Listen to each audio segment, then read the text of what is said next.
Now you will hear a mystical thriller that will change your perspective on life. I wish you a pleasant listening experience. Texas Shadow. Prologue. Descent into Darkness. The Cold Lee.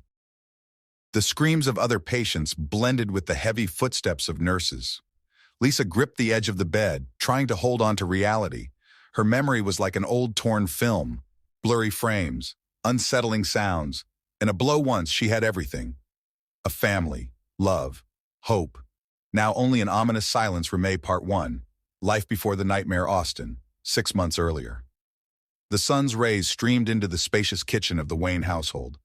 Mark, a tall and lean man with a broad smile, was cooking breakfast. Their daughters, Sarah and Emma, were cheerfully arguing over which movie to watch that evening. She watched her family, feeling the warm glow of love fill her heart. Their home was perfect. A white picket fence, a well-kept garden, and a cozy porch where they sipped tea.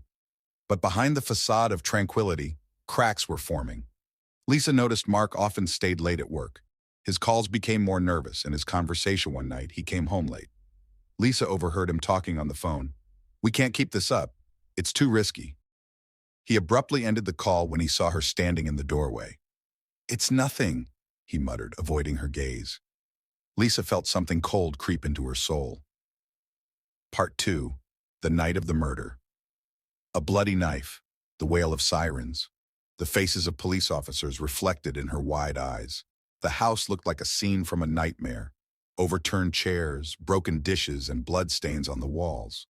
Lisa sat on the floor, clutching the knife. She remembered nothing. At the trial, lawyers from Corvell's firm, Mark's former employer, turned against her. They presented evidence that seemed irrefutable: fingerprints on the murder weapon, traces of Lisa on Mark's body. Her name became synonymous with cruelty. Part 3. The private detective Jack Randolph stood by the window of his office watching the endless stream of cars. His friend Amanda Green insisted he take Lisa's case. Jack, a veteran detective with a piercing gaze and a rough charm, wasn't one to take on cases that seemed unwinnable. But something about this one intrigued him. "The evidence is too convenient," he said, sifting through the files. His first suspicions arose when he learned of Mark's connections to Corvell. Mark's personal notes, found on an old laptop, hinted at financial schemes involving Corvell. Jack began seeking out Mark's former colleagues. One of them, an accountant named Richard, confessed. Mark was going to blow the whistle. He said he couldn't stay silent anymore. Jack realized Lisa had become a pawn in a much larger game. Part 4. The secrets of Blackridge's strange things began happening to Lisa in the hospital. In the dead of night, she heard someone whispering her name. One morning, she woke to find symbols scratched onto the walls. Patients she had seen the day before vanished.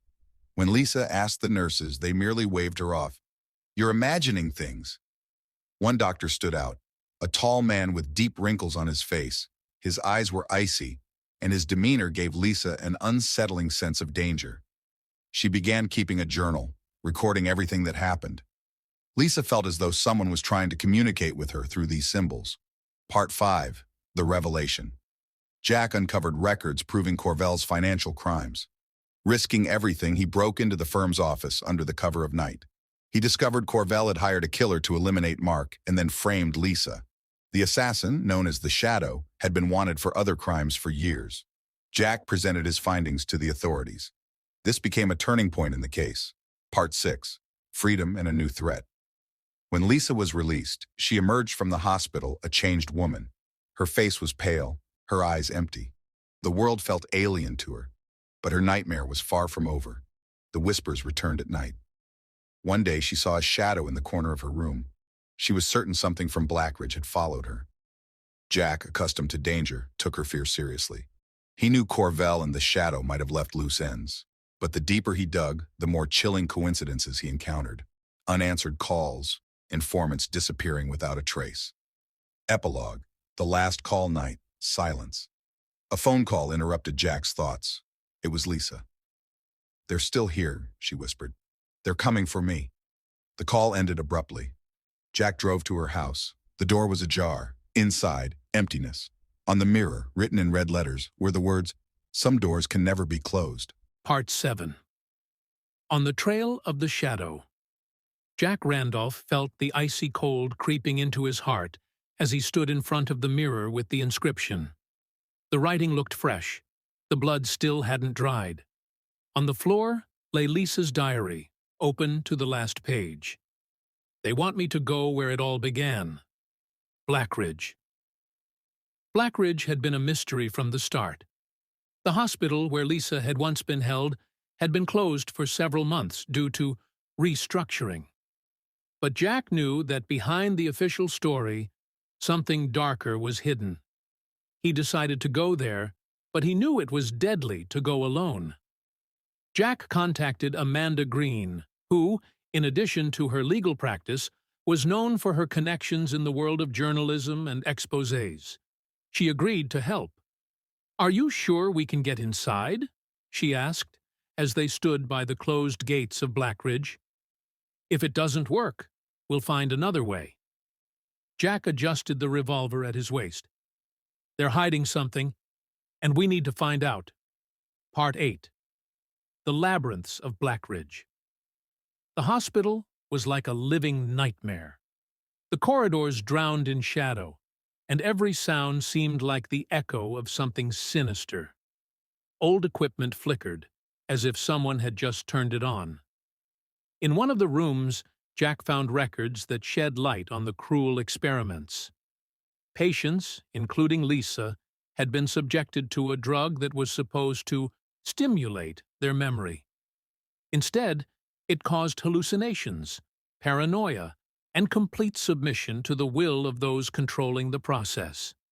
One of the pages mentioned a name: Dr. Elias Thorne. This was the same cold gaze that Lisa had described. "He's not just a doctor," Amanda said, examining the papers. "He's a manipulator, working for Corwell." Suddenly, footsteps echoed behind them. Jack turned off the flashlight and grabbed Amanda's hand. They hid in the darkness. The shadow passed by, but its steps were wrong, too sharp, as if from a machine. Part 9. The End of the World.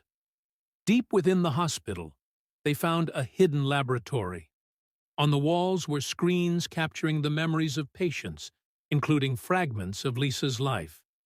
On one of the screens, Jack saw Lisa speaking with Dr. Thorne. Her face showed terror. "You can't do this." "Already done, Miss Wayne. You are the key to their awakening."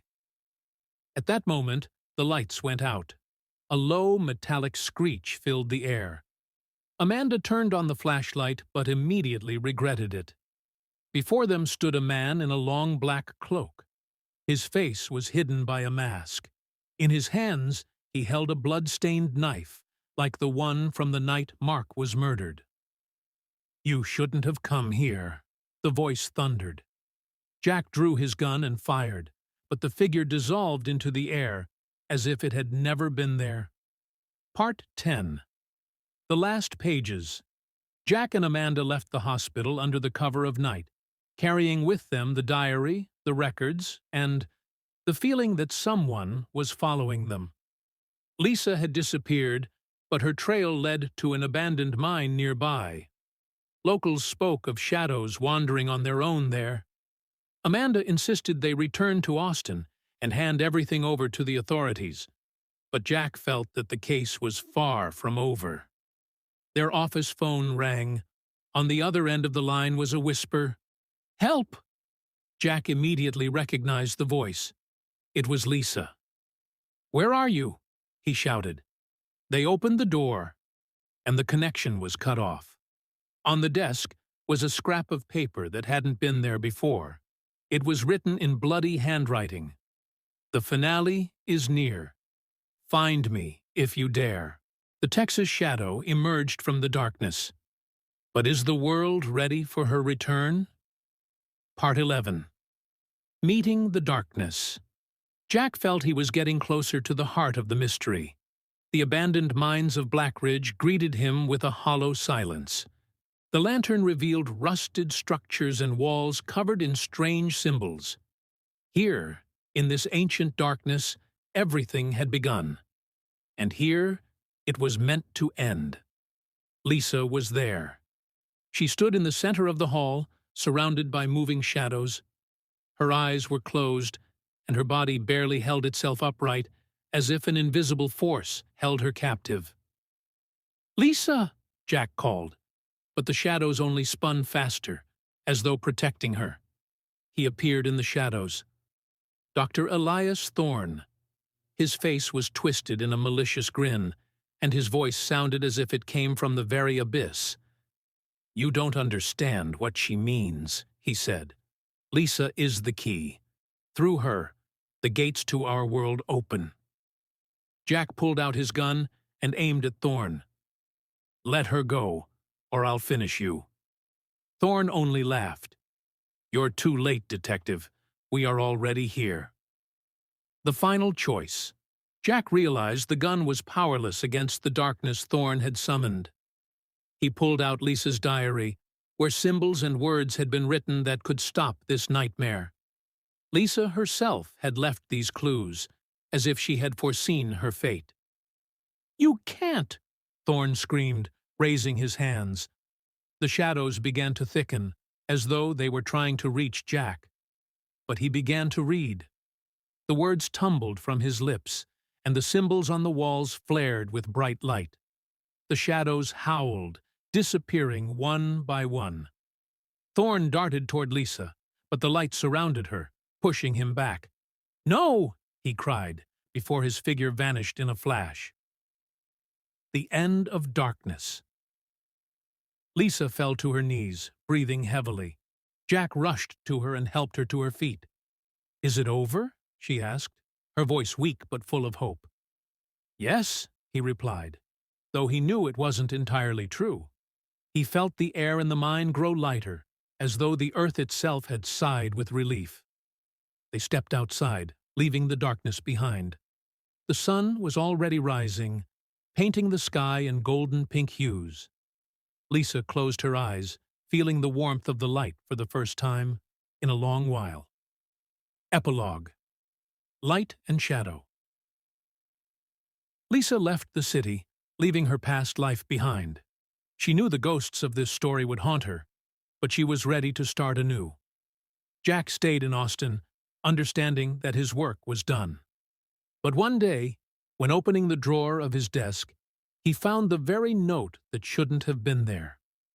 "The door is closed forever. Thank you." He smiled, took the last sip of whiskey, and threw the note into the fireplace. The world was saved, and the darkness was finally left behind. The end.